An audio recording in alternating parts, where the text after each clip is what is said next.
Has anyone ever wondered what exactly was going on with Bellatrix Lestrange? Like, what was happening inside her head? Why was she so evil? Voldemort aside, I can't think of another character from Harry Potter who was as sadistic, cold-hearted and downright cruel as Bellatrix was. Her devotion to the Dark Lord unlocked her deadly potential.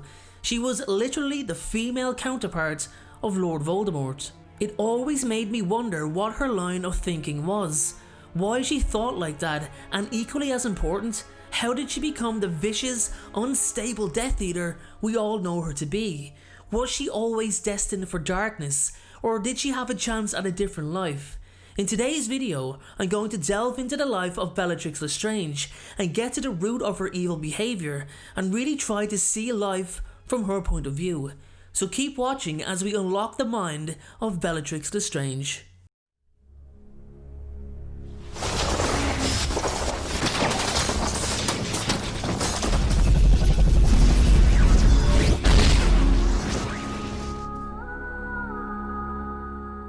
So guys, it's not surprising that Voldemort's followers, his Death Eaters, are all cruel, aggressive, and seem to have little to no remorse. People like Yaxley, for example, who had a ruthless approach to his role in the Ministry and the pursuit of Harry Potter. Or how about the Carrows and their barbaric methods of teaching at Hogwarts? Or even Antonin Dolohov, who brutally murdered Fabian and Gideon Pruitt, brothers of Molly Weasley, followed by his devastating murder of Remus Lupin. The Death Eaters were a nasty bunch of people, but none more so than Bellatrix Lestrange. Bellatrix Lestrange? Neville Longbottom, is it? How's Mum and Dad? In my opinion, Voldemort's deadliest lieutenant. This woman's life was purely and solely to serve her master.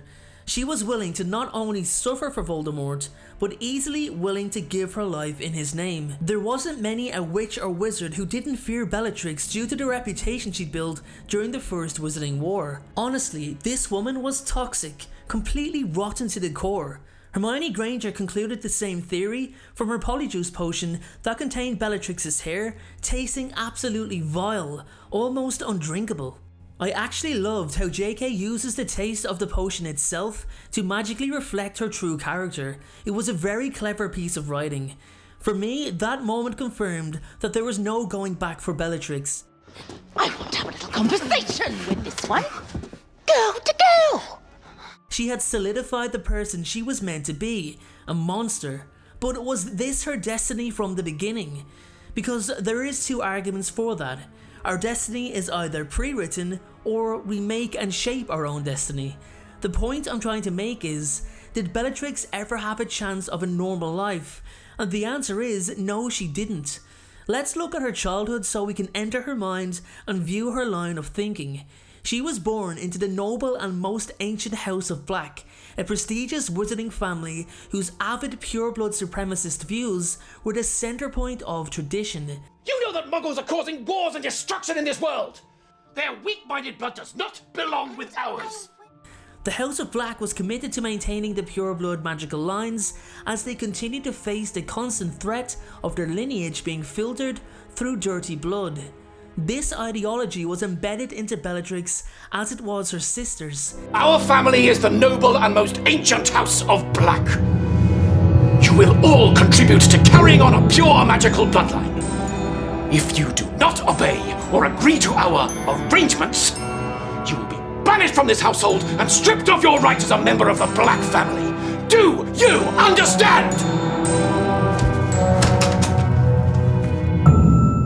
She would be considered a traitor to all magical people if she did not contribute to maintaining a pureblood society. There was no ifs or buts. She would marry into a pure-blooded wizarding family or face being stricken from the family tree and disowned by her parents. She was led to believe that Muggles and Muggle-borns were filth, that they were a poison that would destroy everything that the magical world holds dear. Even associating with Muggle-borns was looked upon with such distaste. Associating with Muggles. Bellatrix even hated half-blood wizards and witches, as she has stated more than once with her "you filthy half-blood" line. You filthy half-blood! So let's look at that for a moment. You're Bellatrix Lestrange. All you've ever known is to hate non-pure-blooded wizards and witches. It's almost religion-like. Yet, although adhering to these beliefs, to this ideology, nothing major is being done about it, which is why it's so important that you, Bellatrix, have to contribute. Then, practically out of nowhere, this wizard comes along and says, I'm going to bring about the change that your family have fought centuries to simply try to maintain. I'm going to liberate you and all of the other pure-blooded magical people. So you can see how easily persuaded Bellatrix is to join him, and that's just from an ideological standpoint. We haven't even factored in her personality yet. While the Black family and other pure-blooded families took pride in keeping their lines untainted, they did so at great risk. Generations of inbreeding further increased the risk of genetic disfigurations and mental instability.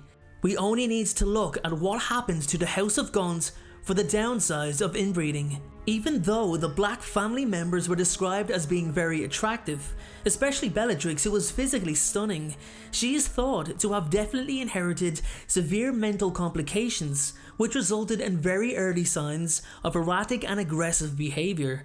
Bellatrix was also the oldest of the three sisters, so she was expected to lead by example.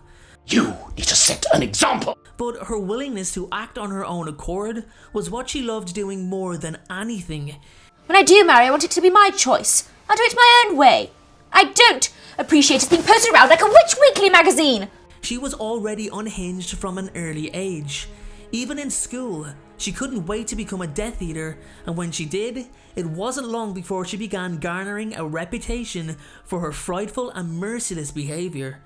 As I said earlier, everything that she had ever been taught was being publicly put into practice by Lord Voldemort's arrival on the scene, so it's literally the perfect fit.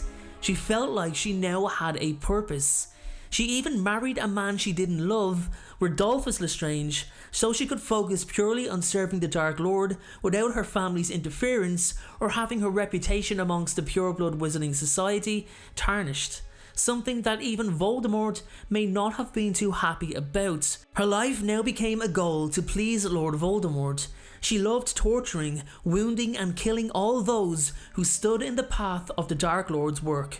Bellatrix's enthusiasm was so strong that she attracted Voldemort's attention quick enough. He identified her as someone of great use to him and built upon her unwavering loyalty. He taught and entrusted her with dark spells so powerful that should she perfect her craft, she would be unrivaled. Her life became meaningless unless she was appeasing Voldemort. Even when she was caught and on trial at the Ministry, she seemed overwhelmingly proud. At this point, she's thinking that only the most loyal, the most true of servants would openly stand before the wizarding world and willingly be incarcerated into Azkaban. Nobody would dare question her loyalty. In a way, this made Bellatrix even more deadly due to the fact that now everyone knows the lengths she will go to in the name of Lord Voldemort. Her crime of torturing the Longbottoms into insanity was deemed as one of the worst events in wizarding history, and she was proud of it. Even after her breakout from Azkaban, she was genuinely excited to see Neville. Bellatrix Lestrange. Neville Longbottom, is it? How's Mum and Dad? Better now they're about to be avenged. In order to gloat about what she did to his parents, because it was on Voldemort's behalf. I think we can all begin to see the pattern here. It's all for him. Speaking of getting out of Azkaban, that's another thing. Can you imagine what it did to her? 14 years in a prison surrounded by Dementors, sucking just enough of your happiness and life from you before you regenerate, only to have it taken again and again and again. How did she survive? What was her thoughts? Well, I think it's quite simple. She did exactly what Sirius Black did. She maintained her faith in the Dark Lord, just as Sirius maintained his innocence.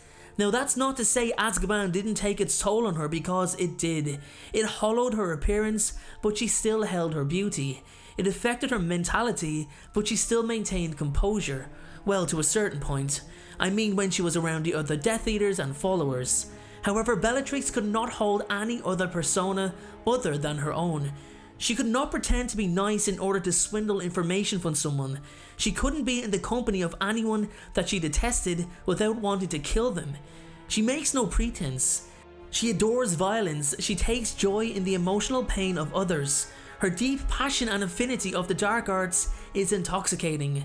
Mudbloods disgust her more than anything, to the point of throwing 18-year-old Hermione Granger to the horrifying Fenrir Greyback to do with her whatever he wanted. To us readers, Bellatrix is sadistic, unstable, cruel, a killer. She is black-hearted, but in her mind, she's following the misguided path she was set upon by her parents. She was taught to hate muggles and muggle-borns. That's exactly what she's doing, just what her parents wanted. She married into a pure-blooded family, just as her parents wanted, just as she was brought up to believe in. In her eyes, she was fighting for the society she should have been born into, a pure-blooded one. The Muggleborns have been stealing magic for centuries. They have no right to even be part of the magical world.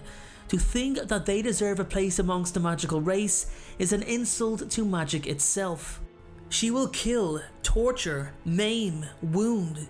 Bellatrix Lestrange is a soldier of liberation in her eyes. With her unstable mentality comes more severity, more danger, and transforms her into the deadliest of weapons. That is why Voldemort values her so highly. She wholeheartedly believes in his cause. There's no underlying aspect of it. Even when he mistreats her, humiliates her over the marriage of her niece Nymphadora Tonks to werewolf Remus Lupin, Bellatrix takes the humiliation and immediately thinks of how to regain his favour once more. She sets her sights on killing her own niece, and she does so at the Battle of Hogwarts. So guys, with that being said, I hope many of you can have a better insight into the mind of Bellatrix Lestrange, and are able to see things from her point of view. Now don't get me wrong, I'm not sympathising with her or condoning any of her actions, but evil isn't evil in her eyes, it's just her perspective on life. Anyway, make sure to comment down below your own opinion of Bellatrix and why you believe she was so evil. Make sure to check out my video on my animated series Riddle and Animated Story, all about the early years of Tom Riddle growing up in Wold Orphanage before he goes to Hogwarts. Thanks again, have a great day, I'll see you all in the next video. Thank you so much for watching. I truly appreciate your support. Everyone, notifications of uploads are more important than ever, so please, if you haven't already, turn those notifications on to make sure you're notified the moment my video goes live. Making videos is what I love to do, it's my dream and my passion. However, it does cost time and money to produce this content, so if you have $1 to spare to support me on Patreon in exchange for some exclusive unseen content, then you can click the Patreon link below or at the end of this video. Please only support me if you can afford it. And make sure to follow me on Instagram at InstaDNJ and on Twitter at PotterFolklore. Check out my other videos appearing on screen, and please make sure, most importantly, to hit that subscribe button. Thanks again everyone, and please have a great day.